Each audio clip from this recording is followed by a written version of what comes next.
where I drove out of in Pasadena. I'm like, well, that's not a good start. Keep going. They start doing the road work ahead. I see the signs, road work ahead. Guys, it's 9. It's 9. What do you think's happening on the 110? What do you mean road work ahead? The 110 only has 2 lanes to begin with. I was going to say, it's narrow to start. You can't, just take a lane, right? So road work ahead is, and now you get further down, about 15 minutes into the traffic. Now they got the signs. We're going to need you guys to merge over to one lane. What were they doing? They were gardening and planting on the side, okay? It was cosmetic? Cosmetic. It was literally cleaning. They were just cleaning. That's what they were doing. Finally get through all of that. Now I'm near Dodger Stadium, okay? Listen, I don't use the horn very often. Unless somebody's about to hit my car, that's when I use the horn. Well, you just got it back, too. I just got it back. I'm in my lane. One car's coming this way. Just does it. It's the definition of blindside. Does not see my car, right? So he's coming over to my lane. So I give him a honk like, hey, my brother. Here. I'm right here. There's a car in this lane. I'm here. He goes back. I pass him. Flips me the bird. Why are you flipping me the bird? All right, so I wasn't there, but I have a theory. Yeah. I don't know, and it could have just been your day to have a bad day. Sometimes it happens, right? It just feels like everybody's getting ready to drive into you, and they're throwing you the bird, and they're doing all the things that happen. I haven't got a bird in a little bit. I get it, but the fact that you got 2, basically, one wasn't the actual bird, one was just the hand in the air, like, what the hell are you doing? Yep. The other one was the straight-up bird. Yep. Okay? Let's hear the theory here. No accusations. I know. Could it have been you that you got 2 in one day? Yeah. 1, probably not you. 2, maybe you're just not kind of as plugged in as you're supposed to be on any given day. Fair. Let me give you an example. Further down the road, I cut somebody off. I was kind of trying to time this off, and he gave me a quick little horn. That's 3. He gave me a horn, right? But that one, I knew. That one, I was like, that one's on me. I got no problem admitting. Well, okay. I got no problem. I'm telling you, the roundabout, it was the second car in the same lane that was trying to get away. Okay? Like I said, I wasn't there. I'm just I'm telling you, I was just minding my own business in my lane where this guy comes over. When he gave me the bird, I gave him the look. You can't give me the bird. I'm supposed to give you the bird. And he made no eye contact. Well, then give him the bird back. That was the most frustrating part. And then that's when people start shooting at each other. No. Listen. Don't do that. This guy wasn't shooting. Not yet. Here was the worst part about it. He never made eye contact with me. Oh, he gave me a blind like bird. Magic Johnson. He gave me a blind bird, and then when I looked at him to kind of, let's communicate here with our eyes and our lips talking in our cars with our windows up, he didn't even look at me. So it was like he kind of got away, already won, and it was over. We all have days where it's our fault, right? And if you're by yourself, you'll never know. Right? I'm assuming you were by yourself in your car this morning. So it could just be... I'm an Uber driver. I was dropping people off. I've had days where you feel like you're almost getting in an accident here or there, and Susan or whatever was like, dude, why are you driving like this today? And I drive like an old lady. I'm very cautious and slow and everything else. But some days you just have a bad day behind the wheel, and you're the one causing the problems. Maybe that was the Listen, issue. it could have been, but I'm as somebody who admits his fault on the road... Well, you might not know. It could have been completely, not that you were doing it purposefully. Maybe you're having a bad day. Could have been, I guess. You should just preemptively start throwing the bird to everybody you pass on the freeway. Just everybody that and you never make eye contact. Roll down your window just enough to slide your hand out. Out of respect, if I'm going to get the bird, look at me at least. Can we look at each other? Can we have a second to just make some eye contact? Oh, I turn into the biggest softy on the roads ever. Sorry, my bad. Even when it's not my fault. Hey, look, go ahead. Go. If you need me to wait another 2 minutes while you go around the roundabout like Chevy Chase in European Vacation, I'll just sit over here and let you go. I think no, but it's kind of funny because I'm with you for most predicaments, right? Like, I'm not trying to stir up the pot. I'm not going to a bar saying, "Oh, he's going to look at me tonight." That's not how it works. But on the road, I kind of feel I'm a little bit more aggressive. Because you're surrounded by 3,000 pounds of steel in car. Everybody feels invincible in their car. Right, but that's not the point. I'm not pulling over and telling a guy, hey, let's go at it. Exactly. But I'm saying the way you are like, hey, that's my fault when it wasn't your fault. Enough. I'm looking at him like, I've seen it enough. That's your fault. Yeah, just... I'm looking to de-escalate. I'm a de-escalator in traffic situations. What's worse than the bird, I think, is when someone you did something stupid on the road, or they did something stupid on the road, and they make eye contact with you as if to like realize who you are, what kind of person you are. I think that's even worse than the You bird look them sometimes. up and down. So pulling out of the 2 days ago, coming out of our lot, right? So you're coming up that hill towards Olympic Boulevard, and oddly, that light's green a lot when you're coming up there, right? Yeah. And people never look. They never look when they're walking. So I right? always come up very slowly because there's pedestrians there. I'm coming up, and it's green, but because I've seen it a million times, I come up. I'm slow. There's a guy crossing the street right in front of me. I have the green light. He's crossing against the red. And he looks at me, and I was a little bit into the crosswalk, I guess. And he looks at me like, and he does the, hey, watch where you're going. And I just, opposite of what I just said, I just point at the green light, like, hey, look. And he turns around, he looks at the green light, he looks back at me, and he goes, my bad. Yeah. Like, if you're right. And I didn't fire back. I'm just like, hey, I have a green light. Yeah. Like, you're the one that's in the middle of the street, a very busy street. That's not really on me. If I did that, if the guy that flipped me the bird was there for you, he'd have looked at the green light and said, you mother. Yeah, when the college football national championship was happening, same thing happened to me. I was like, yeah, green light. And then this TCU guy hits my car. And I was like, okay, yeah, we're not going to do anything. Should have got out and fought him. Yeah, just Emily swings her door open, goes and tackles the guy in front of Yard House, and it's on. Yeah, I was like, okay, yeah, now I'm going to back up so you can walk by. Yeah, I'm looking for fights. Not me. Ask Michael today. Did you reconfirm with him this morning? Yeah, MT's good for 10:45. Okay, good. I put out the tweet, so we're looking for a little Ask Michaels. Have some good ones so far, but of course you can call in 877 710 ESPN. I'm going to give just Michael just where you can go in this, okay? Anywhere. You want to ask him questions about, he likes cooking. You could ask him cooking questions. You could ask him about Clay. You could ask him about the Showtime area. You could ask about the Bahamas. There's a lot of topics for Michael. I don't know that there's a bad topic for Michael. Michael will be able to do it. So we got that coming up in about a half an hour from right now. Lakers Kings tonight. We'll get into that a little bit. And we're getting closer to the NBA trade deadline, and there's some prices on some other players that are starting to leak out, double first rounders for maybe slightly better than average NBA players. Does that affect what the Lakers do? It's all coming up. It's Travis Lee, 710 ESPN.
should have used the line I always use when we talk about other things. It never really occurred to me, but Big E did it for us, Al. He tweeted at both of us. He says, "There's a saying, Slee, if everywhere you go it smells like crap, it's probably you." Hey, Big E.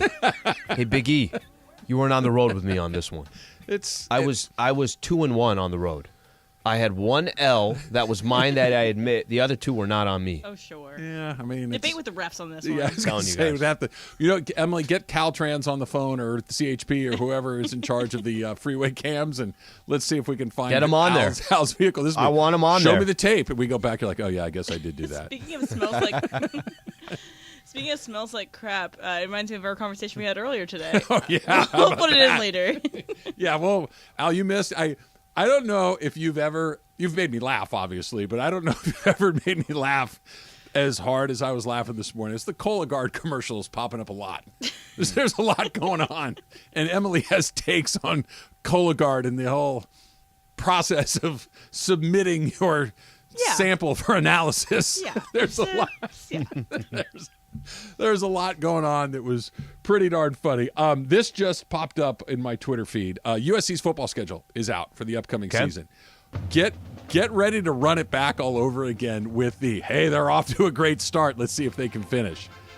Their first 6 games are games that they should win pretty darn easily. In order, starting in late August 26th, San Jose State at SC. Yep. Nevada at SC. 2-0. Stanford at SC. Stanford's getting a new coach. Stanford was terrible last 3-0. year. They get a week off. Then they go to ASU, who's in complete disarray. 4-0.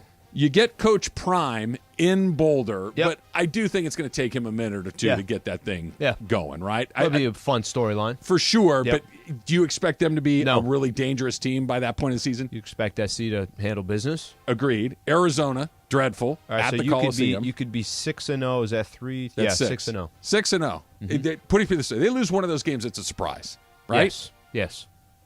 At Notre Dame, October 14th. Tough game. Tough. Utah at the Coliseum the week after that, October 21st. They've lost to Utah a lot. Yep. Okay, they lost to them twice there. Yep. Didn't go to the Final Four because of a second And loss. that's the Lincoln window, too, where he loses a big game in October, mid-October, late October. Yep, it's that as well. Then they go to Cal, which is the one game in the second half of the schedule that you're like, all right, not so bad. Okay. Washington at the Coliseum, always a tough game. They had a good team last year. They have to go to Eugene to take on Oregon, who was a top 10 team last year. And then they get UCLA at the Coliseum, who you'd expect them to be a pretty good team next year. You've got Notre Dame, Utah, Washington, Oregon, UCLA. That's 5 of your last 6 games. That's a monster. Yeah, they had some advantages this year with the schedule, and you knew if you have the advantages, it's going to come back around the following season. It's just how it works out. And they avoided Oregon last year. And Washington. So you'll get one of those on the road, one of those at home. Listen, Look who's not on the schedule. You don't play Oregon State, who was better than we thought last year. You don't play Washington State. Those are the games that you miss. Those are the weak links in that northern half of the division. well, I think on top of that is it's the Pac-12. I can make a case either way for the Pac-12. I could say, hey, they had X amount of teams that were ranked, but they also didn't have a team that you felt like was super dangerous, right? Everybody, their SC teams for a minute, but yes. they're teams that could beat each other. UCLA, SC, that game came down to the wire. The Utah, USC came down to the wire. You'd have Utah get upset. Oregon would lose a game that you thought they would win. They kind of all beat up on each other a little bit. The back half of the schedule is a lot tougher. What they don't have in this, and this is what other conferences have to deal with, think of when, whether it's the SEC or it's the Michigans, the Ohio States, they got real deal top 5 teams over there. I don't know if they're going to have that as part of their schedule. Maybe not top 5, but Utah will be in the top 20, maybe the top 15, maybe the top 10. Notre Dame. Oregon Notre Dame could be top 10, no Oregon question. UCLA could be too. UCLA was this year at that point of the season. That point of the season, UCLA was a really good team, playing really good football. And they got a great new quarterback, right? Yeah, but it's one of those things where everybody changes every year. It's just it's a weird deal with the portal and everything else.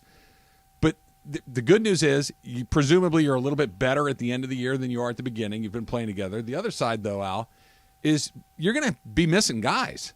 who knows if by the time you get to the end of the line, if your quarterback is healthy, if your left tackle is healthy, if your number one running back is healthy, if your number one wide receiver is healthy, you're going to lose. Now, it's true for your opponents as well, but when you've got all of those games, wouldn't you rather have a Washington or an Oregon or something a little earlier in the year to kind of spread this stuff out and throw in an ASU and a Colorado and an Arizona near the back end? Well, then this is also going to be the big question. By the time they get to that portion of the schedule, you got a decent defense, or is it the same thing? Right? Are you back to you're putting up 48 points, but you're also giving up 40? Yeah. You know, and then you're gonna have quality opponents that you're gonna have to worry about. That's the thing I'm paying more attention to than anything else with SC. Are they getting any better on the other side of the ball or not? 5 road games, 7 home games.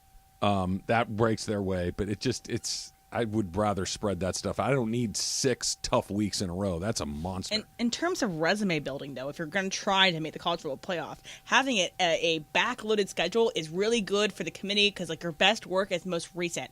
Also, having your bye as the last week of the year is something where like if they 2. They have one September 16 too. Mm-hmm. Yeah, but having it in November 25th, that bye week, it's going to be good for them to also, if they're doing well, if they're going to go to the Pac-12 championship, to have that one little rest before the Pac-12 championship to get healthy, if that is the thing. Play some defense. Yeah. That's all. No one's going to care. Play some defense. Get in or don't get in. Mm-hmm. No one's going to go, the schedule's a little tough at the back end. Get in or don't, and then we'll figure it out from there. Well, this year, and I think it's fair to say this, you were given, listen, Lincoln Riley was coming in and he was changing an entire program overnight. Mm-hmm. It's the second year, so expectations will be different in the second year. And I think there was a moment of the year where they surpassed all expectations, and then when the dust settled, it was like, exactly what you thought, right? Like it was exactly what you thought. Okay, well, exactly what you thought after you thought they were pretty good, right? They to your point, the beginning of the year, the schedule came out this time last year. Like I don't know, maybe it'll take them a couple of years, but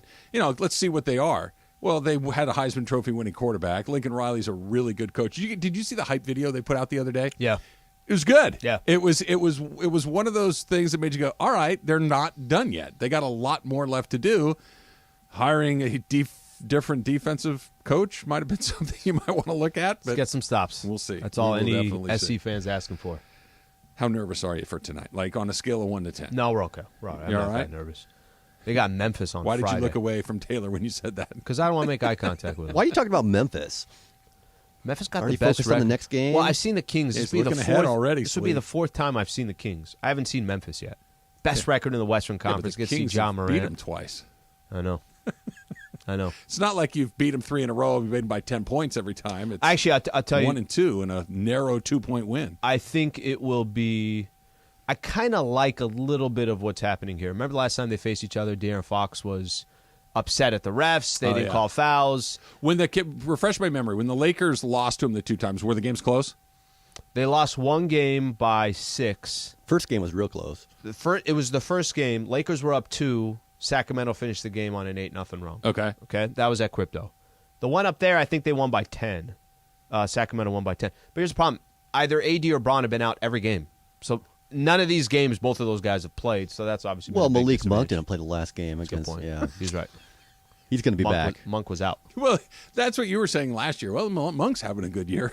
It's like then Malik Monk has been a regular part of our lives for 2 years in a row is the upset. I don't think anybody saw that coming. Monk's kind of been nice for them. Yeah, solid. I have no idea. Great coming off the bench. That's right, he's coming off the bench. Yeah, Al, come on. How are you not plugged in on Malik Monk? What's the matter with you? Listen to this one as far as the game tonight. I don't think it's. I think it's actually. They, in a weird way, kind of don't like each other. In a weird way. I know you're going to say, Alan, what the hell are you talking about? It's the Kings. Yeah. But there's a little bit of a storyline from the last game that we take to this one. I actually think it'll be a good game. But Lakers got to win. I don't care. 1, 2 points, 3 points. You just got to win. No, well, it's funny. Win. I was going to ask you today, and it's something that, because we said it when we talked about it a couple of days ago, it sounded stupid, but I also thought it was entirely accurate. They had to beat Houston. It was a must-win game in mid-January. Yeah. It sounds stupid, but we're getting kind of close to the point. What do they got left? Like 39 games or something like that? 38, 39 games? 44 in. Tonight's 45, I want to say. Okay, so we're right in the high 30s. Mm-hmm. It's not you got to win games against teams that are somewhere between decent to bad, but we're getting close. right? You're going to have to. There's no more. Yeah, we didn't have this guy or that guy, or we're kind of in that point where did you win the game or not? I don't care if it's by a point or by 40. It doesn't really matter.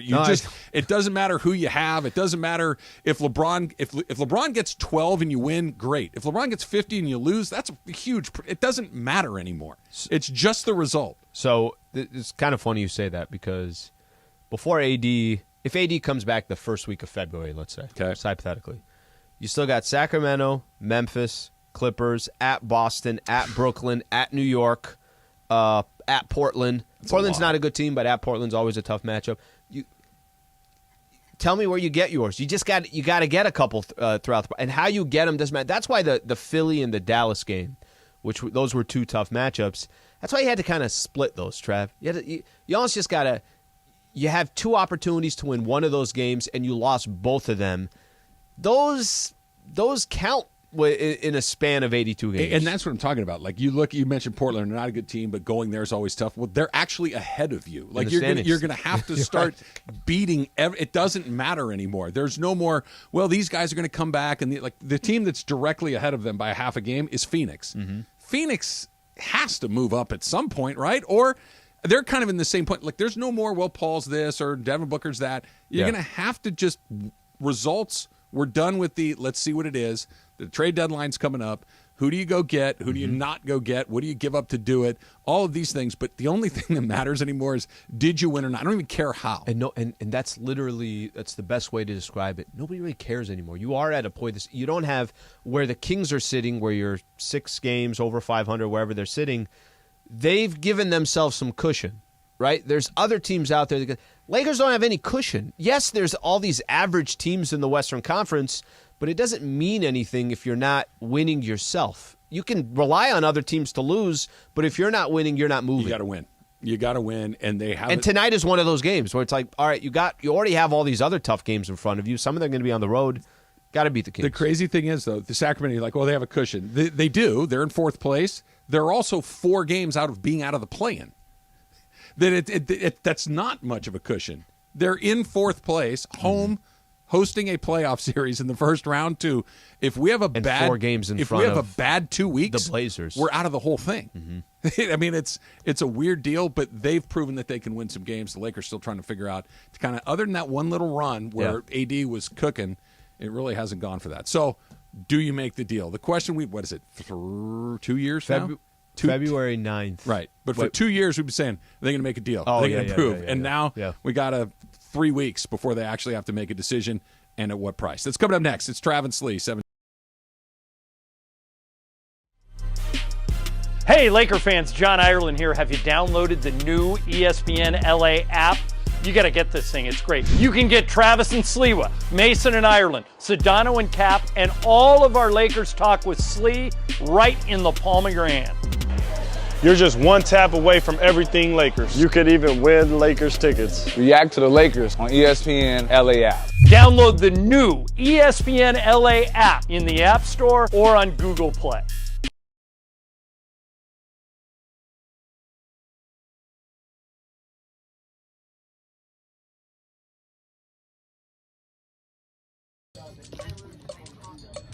One, two, three, four. 1, 2, 3, 4, 5, 6, 7, 8. There is no mistake. There's no mistake. There's Mistake. The mistake. Come on. Seriously. Well, that's right here. It says mistake. Okay. There's a mistake. No! I'm an idiot. No, I cannot find that. Something here? double the. Son of I don't see it, no. There's a mistake on this page? Yeah. Oh, there's 2 thus. There you are. Yeah. All right. Yeah. You beat Slee. Yeah.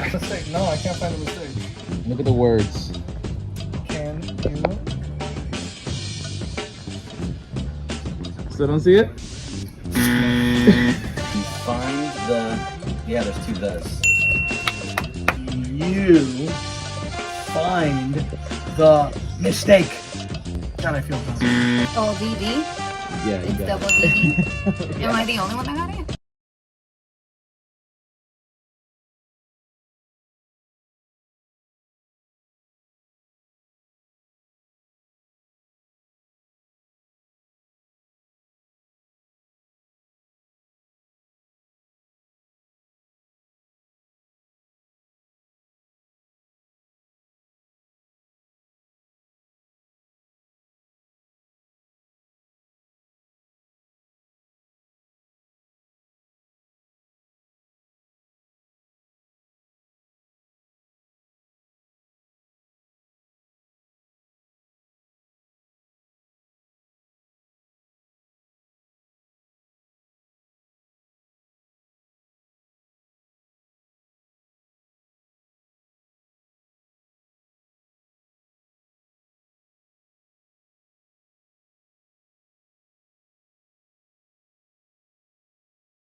So you're going to get right back in the saddle on Saturday and try to make another steak? Yeah, back in it.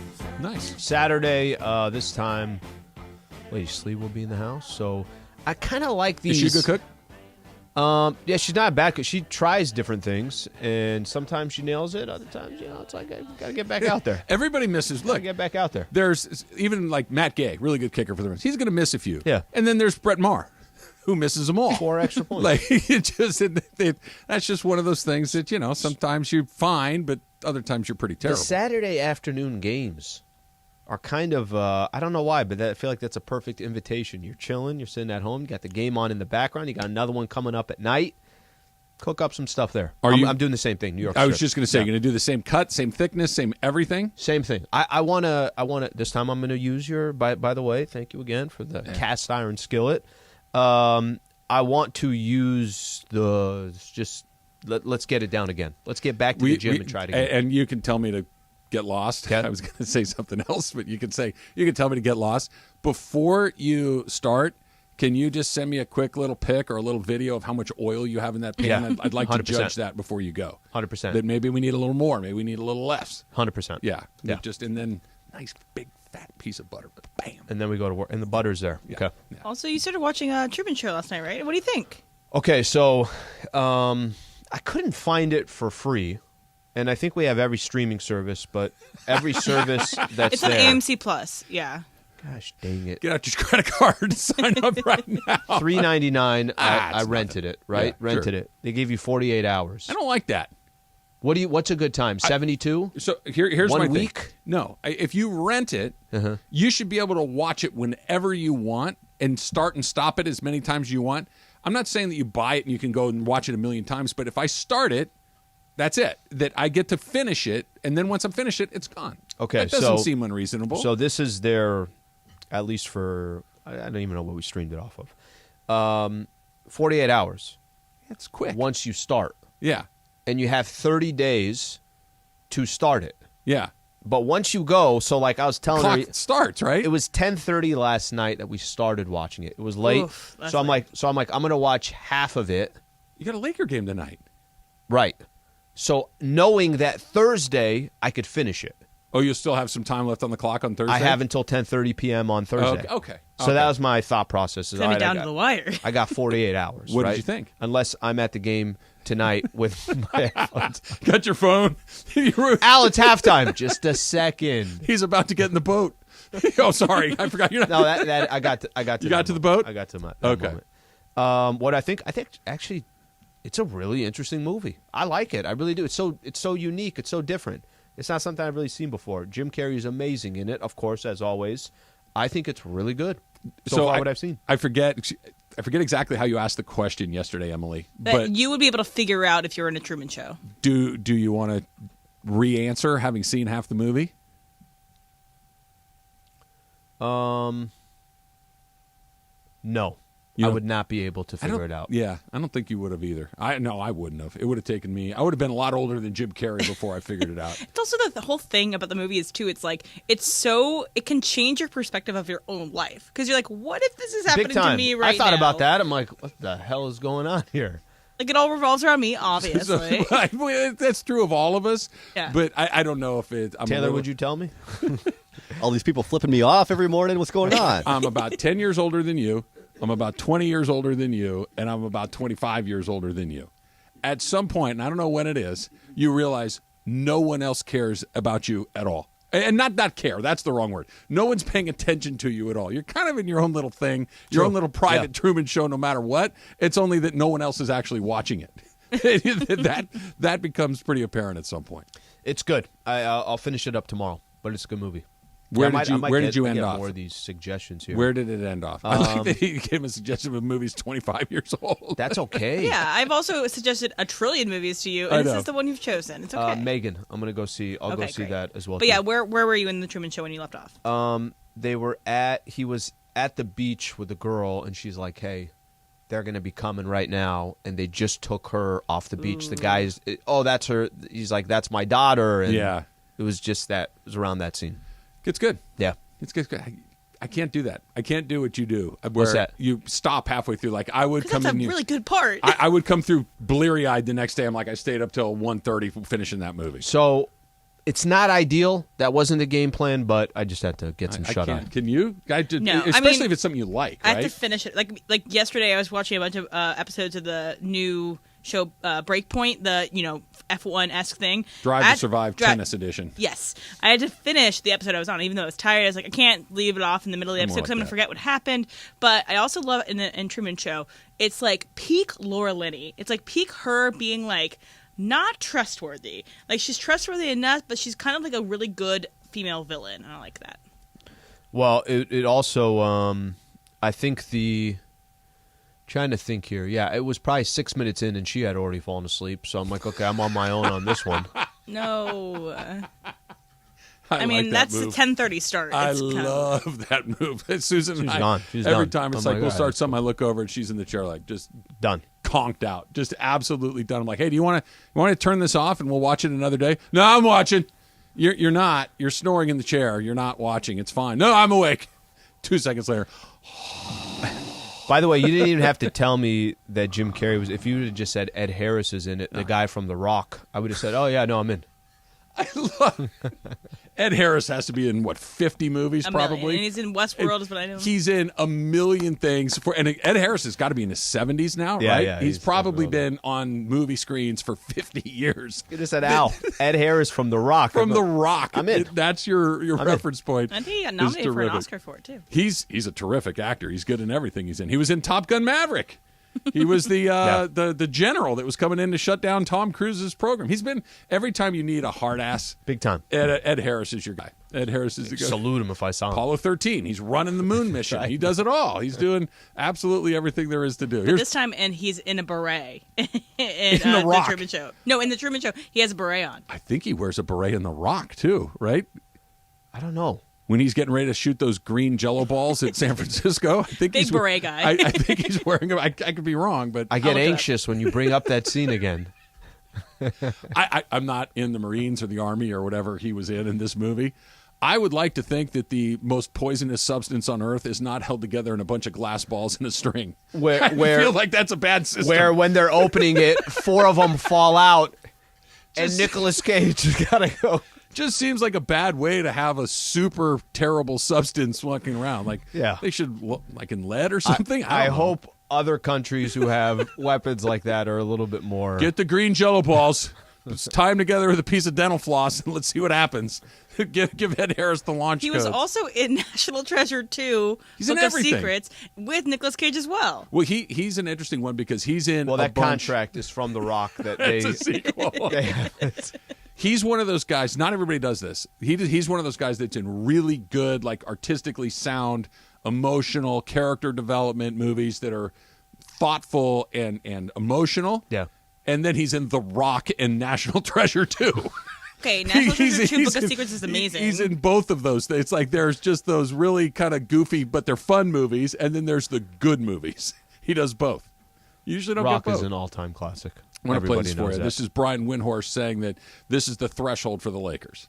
The real threshold of this Lakers team is probably to make the play-in. And if Anthony Davis comes back and look, he's working out before games. He looks like he's getting closer. They're going to have a chance to make the play-in. And LeBron playing this way and making the play-in, I know that everybody wants to see that star on the court. And I know everybody wants to count how many rings LeBron has. He's having a great season. The Lakers are hanging in there. Is that kind of where it is? Like, hey, look, we're hanging in there. Let's just shoot our shot. Let's not waste all of our capital to try to fix this right now, but we're kind of in it, even though we're not kind of in it. Let's just let it play out and see what happens. So I think there's a lot to this, and I think there's a lot that can happen between now and February 9th. When's AD coming back? What's he look like? Is the asking price for a lot of these players that are out there, does it come down a little bit? Does it go up?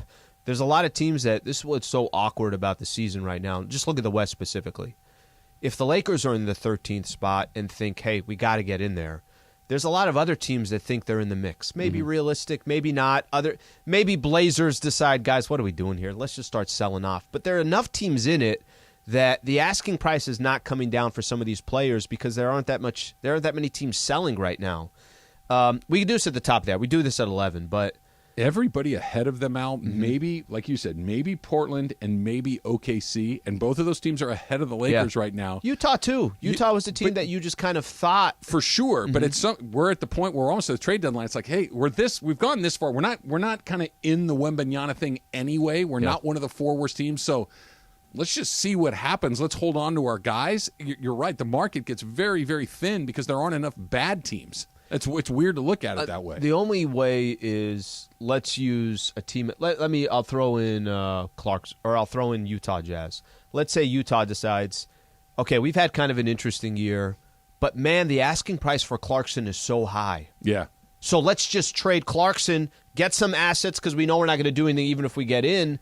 You might have teams do something like that. That they kind of like their team. They're interested in what's happening, but maybe you didn't want to sell your home, but the asking price is so high. What you just described, and I love the home analogy, is my biggest fear for the Lakers. It's like, well, yeah, let's just give them everything we got to get a guy that, I mean, it makes you better? Sure. Does he make you really good? I don't think so. And that's the scare. It's like, I could sell my house for what? Cool. Okay.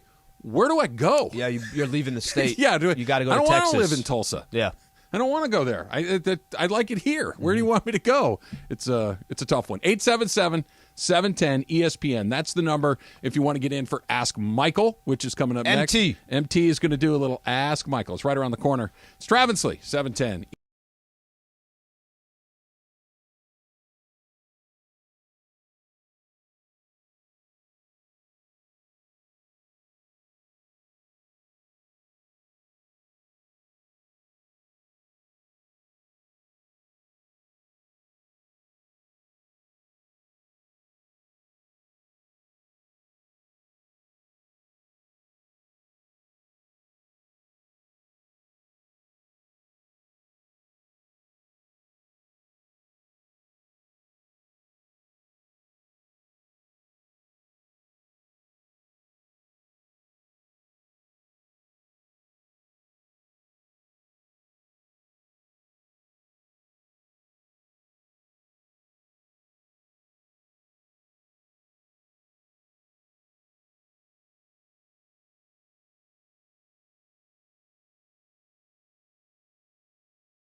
We usually do Ask Slee, but today is special because the legend, one and only Michael Thompson, you'll hear him tonight on the Lakers broadcast, is going to do Ask Michael with us.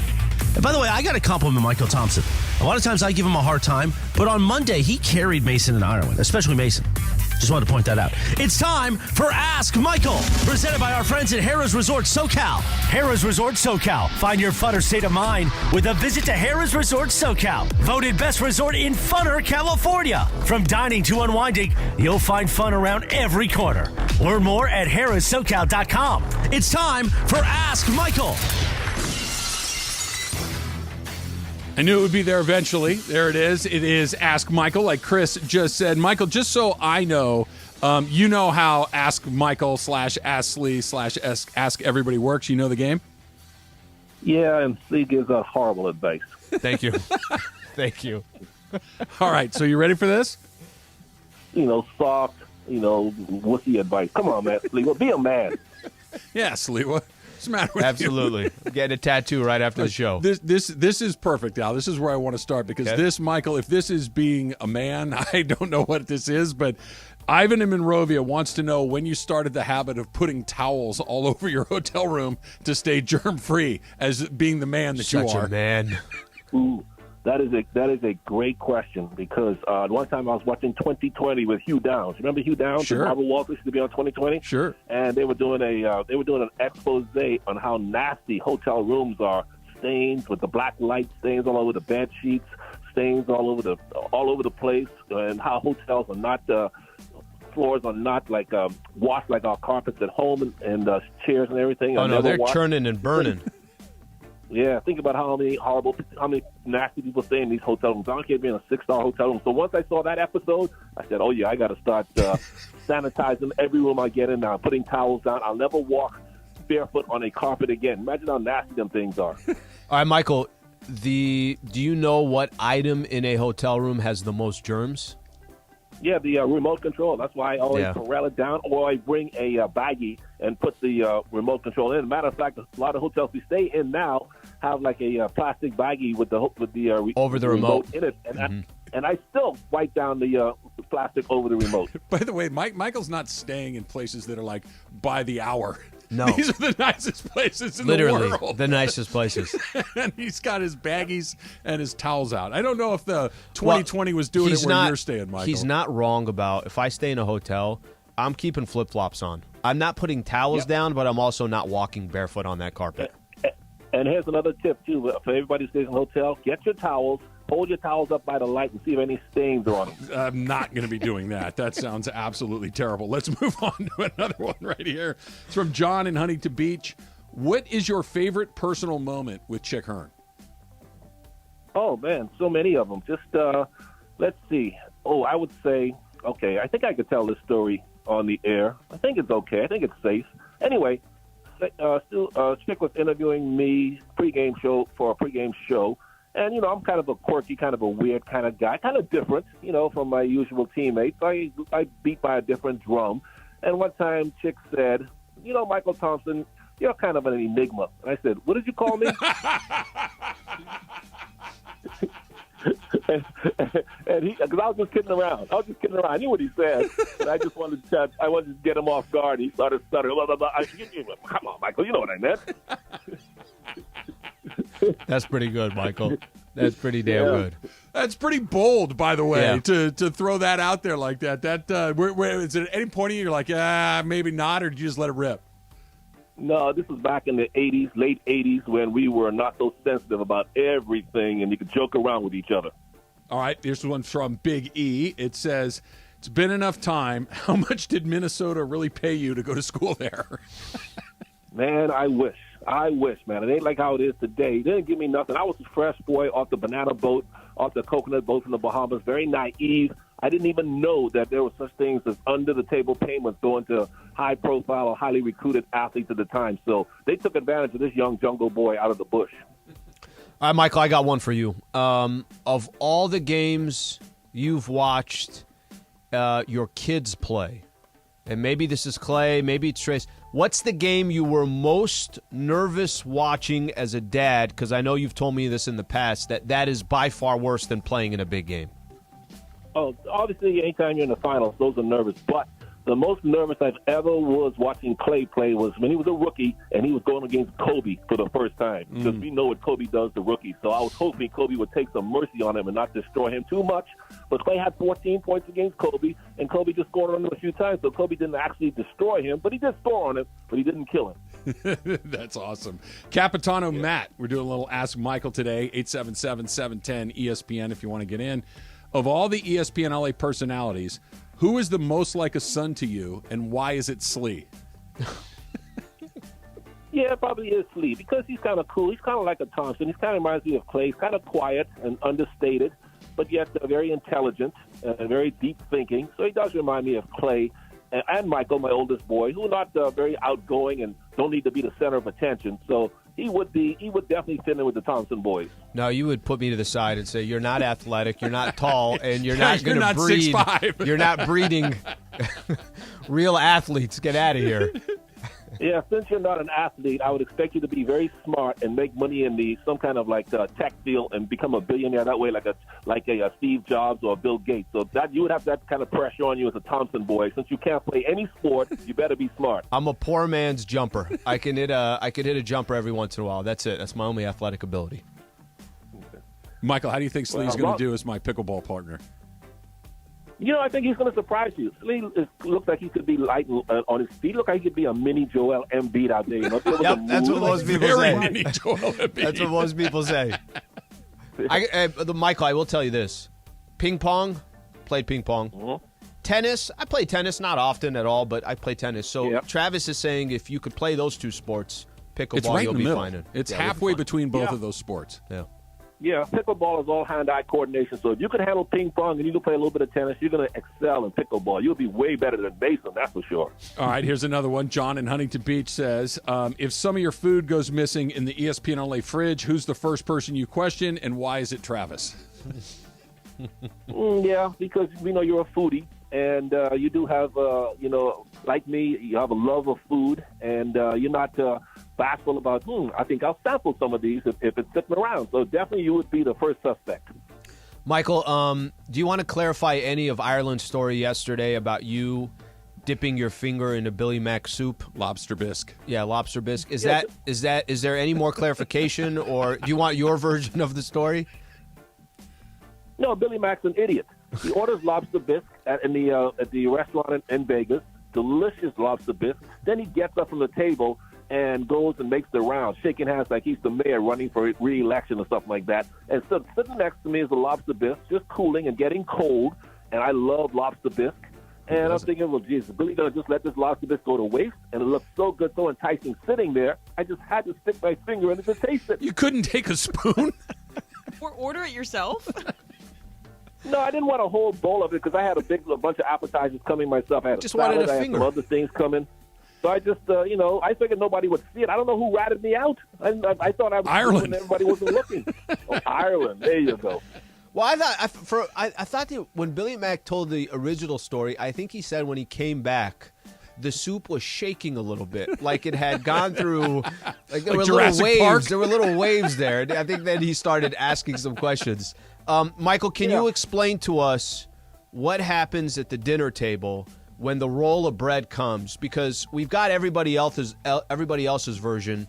How do you cut off a piece without touching it? You said that, if I'm right on this, if somebody touches the bread, you're out. Yeah, I'm out. Billy Mac again. He did it again. What he does when the bread comes to the table, guys, Emily, listen to this. Now, is this uncouth or ill-mannered or what? The bread comes to the table. Billy Mac picks the bread up with his hand, pulls the piece off, and then puts the bread back. You can't do that. What you do is you hold a piece of bread that you want, use a knife to cut that off, and don't touch other parts of the bread. You Am stuck I right your or what? hand in his soup. What are you talking about? Yeah, but if nobody sees you do it, it's really bad. All right, one more before we cut you loose, Michael. This is from Rich A. And Rich A says, how many bottles of hand sanitizer a day do you go through? Oh, that's great. That's a great question. Before COVID, when everybody wanted to shake hands, I would go through at least one little tube of Perel a day. But now that people are sort of backed off shaking hands as frequently as we used to, because we know that's how viruses are spread, now it's more fist bumps. So I've already cut back on my use of Purell because I'm not shaking as many hands. Not bad. I got one more quick one for you. You ready? This is from Madrid, and he says, how do you push your grocery cart through the store? Do you put both hands on the handle like a normal person, or your forearms on the handle like you're taking a stroll through the park? That is a great question. When I go to the grocery store, I grab the cart, and right next to the grocery cart are like basically hand sanitizing material, either napkins or wipes, right? And I take those wipes and I wipe down the handle, and I soak it, completely soaked, and then I grab the handles, and I push it that way once I sanitize, when I de-germ the handle. I like that 80% Michael's of our got questions no were germ-related. He's got no germs. Fantastic. Michael, thank you. Great job. Thank you, brother. That's right. Just tell your listener, anytime you want great advice, call me, not Sliwa. I agree.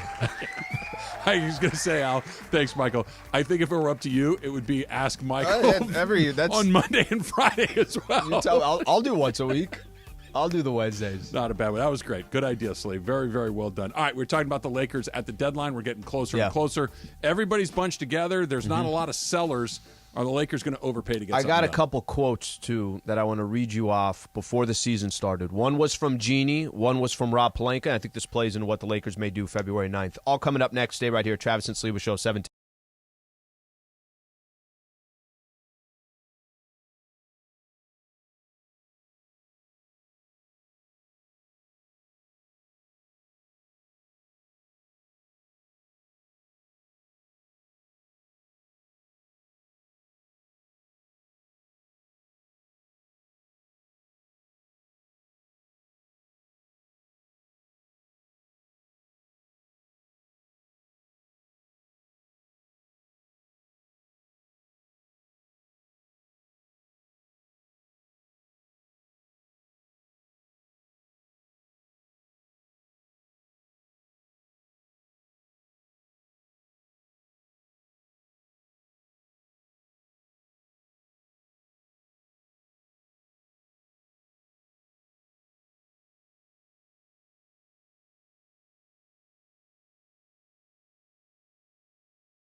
Oh, but yeah, okay.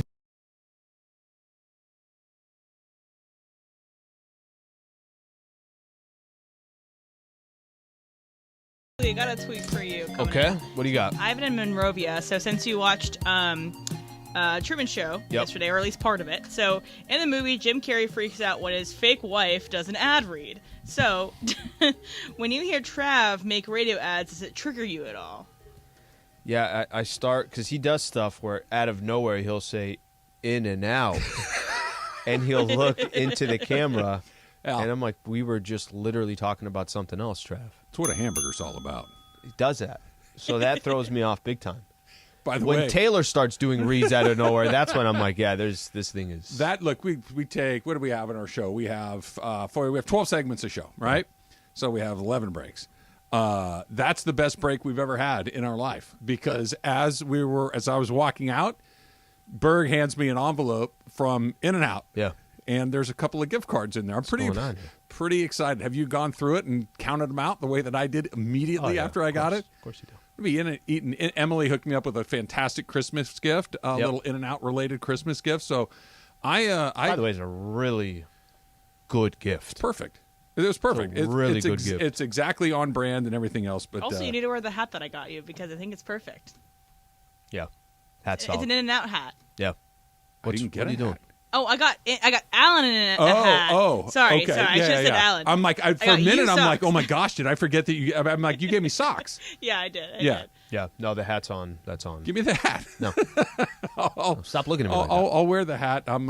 You know what? There's a 60-40 chance I hit it on the way home. Now it's like one of those things. It wasn't front of mind, and now it is. And now I'm gonna. And by the way, it's 11 o'clock. I'm a little hungry. God is talking to you. He's botched telling you to my go. oatmeal this morning, so I'm a little hungry. How by do the you way, botch oatmeal? I don't know, but I did. The milk? No, so I put the water in the little cup. Right, it's the Quaker instant oatmeal or whatever it is. Put it up to the line, like they say.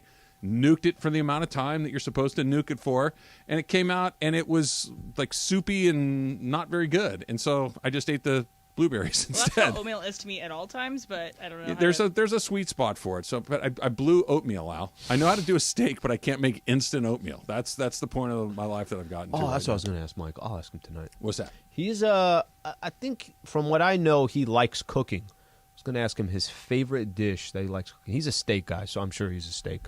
You know, they go to all these cities. I know. And he doesn't leave the hotel. So a lot of, I'm not kidding.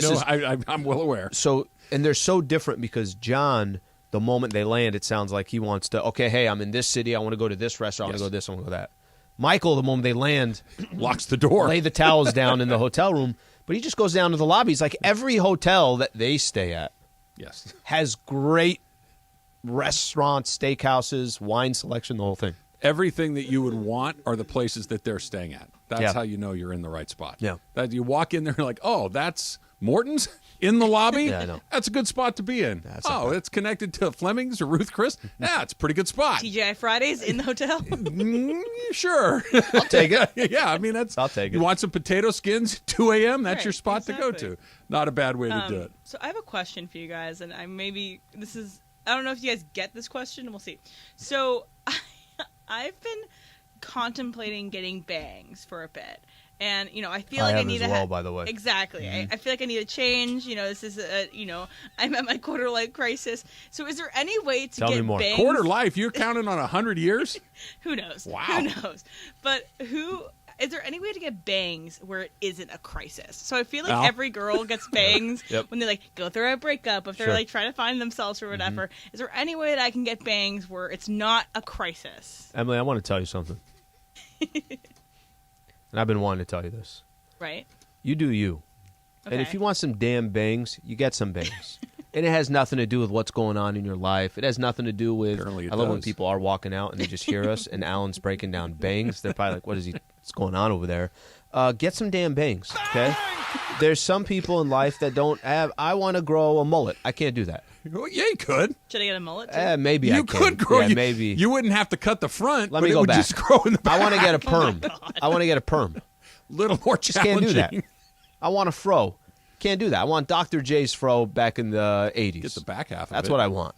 So I can't do that. So if that's what you want to do, damn it, just get it and don't worry about anybody else spending. It has nothing to do with what's going on in your I have life. to worry about my forehead size. Like my forehead's a little small. I don't know. These are things I think about at night. Al, the women think about a lot of stuff that you and I don't think about. Let me start. Well, we think about stupid things as well. For sure.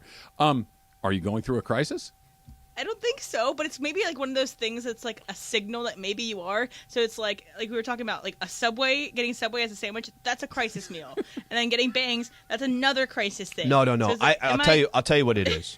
Sometimes you want some change. You want to do something a little bit different. That's not a crisis. I've worn my hair the same way, essentially, like since I was in not a high crisis. school. I was like, maybe I need... It kind of is. No, it's not. I think it is. I think it is. When you do the same it's a thing- dramatic change. Like if she showed up with bang, if I showed up She one shaved day, her head, it's dramatic. Well, she's not going to do that. But I'm saying if I had Taylor's hair, right, which I really would like to have your hair, if we're being honest. And I just showed up one day and had shaved it down to what you have. I'd be like, Trav, everything all right? It wouldn't just be I cut my hair super short. Something's going on. All right, let's say I started growing a beard. That's a little bit of a slower process. It's not just in a day where you take, like if you had a beard and you took it off, it would be a, hey, why'd you shave the beard? Beard takes a while to grow out. It's not crisis. It's the quick.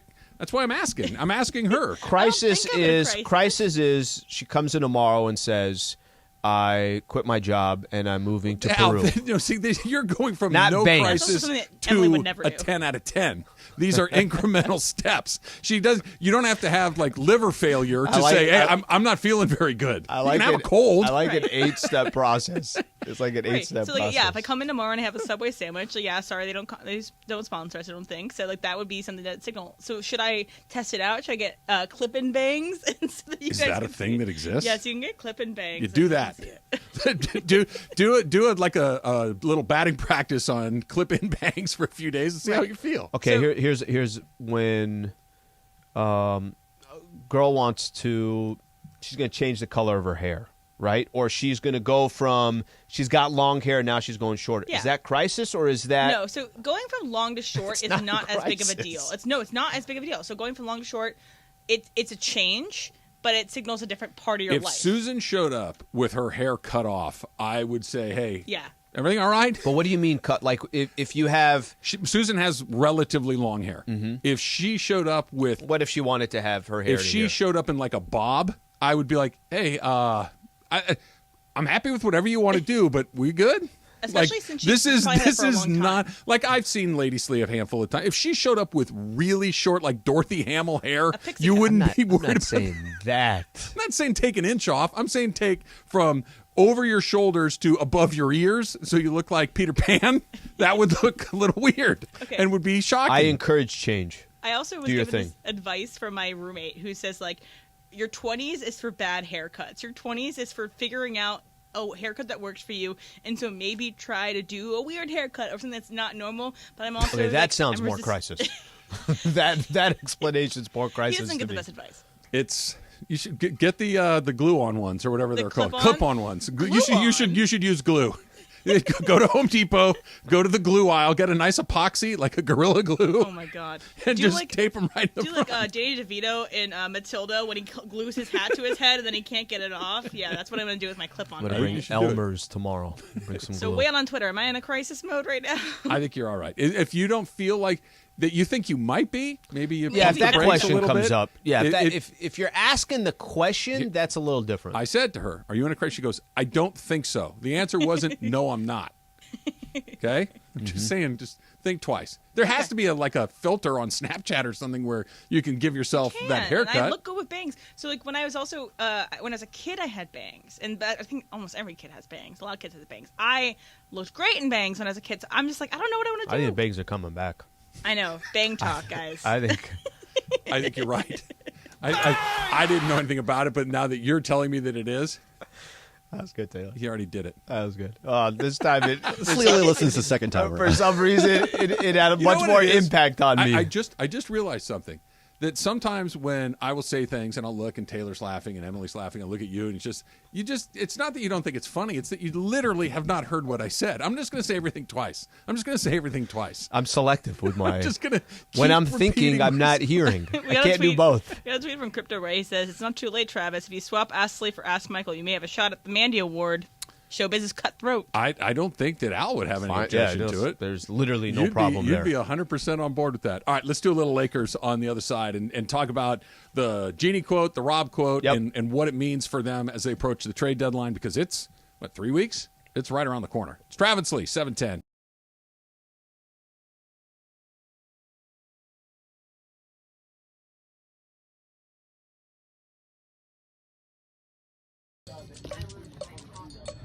One, two, three, four. 1, 2, 3, 4, 5, 6, 7, 8. There is no mistake. There's no mistake. There's mistake. The mistake. Come on. Seriously. Well, that's right here. It says mistake. Okay. There's a mistake. No! I'm an idiot. No, I cannot find That something here? Double the. Son of a. I don't see it, no. There's a mistake on this page? Yeah. Oh, there's two thus. There you are. Yeah. All right. Yeah. You beat Slee. Yeah. No, I can't find the mistake. Look at the words. Can you? Still don't see it? You find the. Yeah, there's two thus. You find the mistake. God, I feel bad. Oh, DD? Yeah, It's double DD. Am I the only one that got it?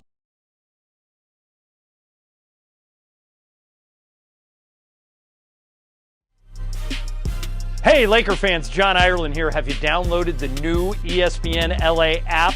You got to get this thing. It's great. You can get Travis and Sliwa, Mason and Ireland, Sedano and Cap, and all of our Lakers talk with Slee right in the palm of your hand. You're just one tap away from everything Lakers. You could even win Lakers tickets. React to the Lakers on ESPN LA app. Download the new ESPN LA app in the App Store or on Google Play.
Okay, so we got a tweet from Big E who says, any possibility we can get clip-on bangs on Slee? My question is, what do they clip on to for you? His eyebrows. Yeah. My forehead. My forehead. You clip them to your eyebrows out and then you flip them up. Yeah. Instead of having them hang down, we'll starch them and I'll they'll look just so stand pretty. straight up. I'll look so pretty. I think we do blonde or red too. Like, because you're darkly complected, you have black hair. Yeah. That I think we go to something totally off the board. Yeah, no, I think I'm it'd look good. so in. I'm so in. Sounds Why such a not? good idea. Mason shaved his eyebrow. You should do it. Shave yours. Oh, I'm never going to do it. I'm with you on that. Clip-on bangs for your eyebrows. That ain't That's new fad. Glue. I'm sticking with my glue trend. I think that's the way to do it. What did Jeannie say? So we're talking about the February 9th trade deadline. Lakers going to do anything? And I'm going to read this quote. This is before the season started, all right? LeBron had signed his extension. I want to say this was the timing. I want him to feel confident in the team that we have to win a championship. I want to make sure that he's happy. There's a quote on Media Day Pelinka. I'm going to read this from Dave. Dave, I put this out this back in the day. Let me be clear. LeBron committed to our organization. We're going to commit to him, including those picks, to see him to the finish line. He emphasizes that you only get one shot to trade the picks. He's talking about the picks and how obviously critical they are. February 9th is going to come before we know it. I don't know if the Lakers are going to do anything. I can tell you right now the asking price to do something is higher than you probably thought in the offseason, just because no teams are really selling. There aren't that many players available. Right. For me, you cannot – listen, if Anthony Davis comes back and he's just not healthy and AD is just out and he misses more significant time, then that's a different topic. That's a different story. But if LeBron James, Anthony Davis, and Russ are there starting February 1st or starting that first week of February, and you're kind of in the mix that you're in now, you can't not make the playoffs this year. You can't.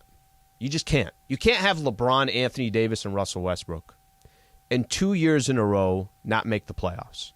It's clear what the Lakers need. They don't have to go out there and go make a blockbuster move. You need a shooter.